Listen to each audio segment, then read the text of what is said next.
উরি বাবারে কি জোরে পায়ে লাগলো। এখানে আবার ইট কেন ভেঙে পড়ে আছে? আরে এখানে আবার জুতা কোথা থেকে এলো? দেখি এই জুতাটা নিয়ে যাই, পরবো, আমারও তো জুতা নেই। আরে ভাই এই জুতাটা তো একদম ফিট হয়ে গেল, দেখি জুতাটা পরে ঘরে যাই। আরে হঠাৎ করে এই রাস্তার মাঝে ইট কেন পড়ে? ওখানে ইট ভাঙা পড়ে, আবার এখানে গোটা ইট। এক কাজ করে ইটটা এক লাথি মেরে ফেলে দিই।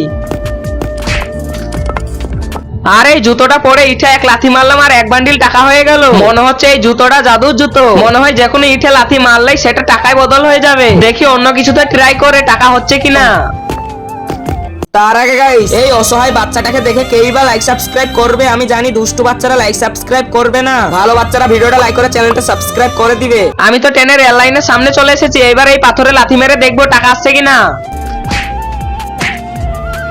আরে এই ইট আবার আমাকে কে মারলো? আরে এক বান্ডিল টাকা বাকা। বন্ধুরা তোমরা যদি জেনে থাকো এই টাকাটা কার, তাহলে ভিডিওটা লাইক করে চ্যানেলটা সাবস্ক্রাইব করে কমেন্টে জানাও।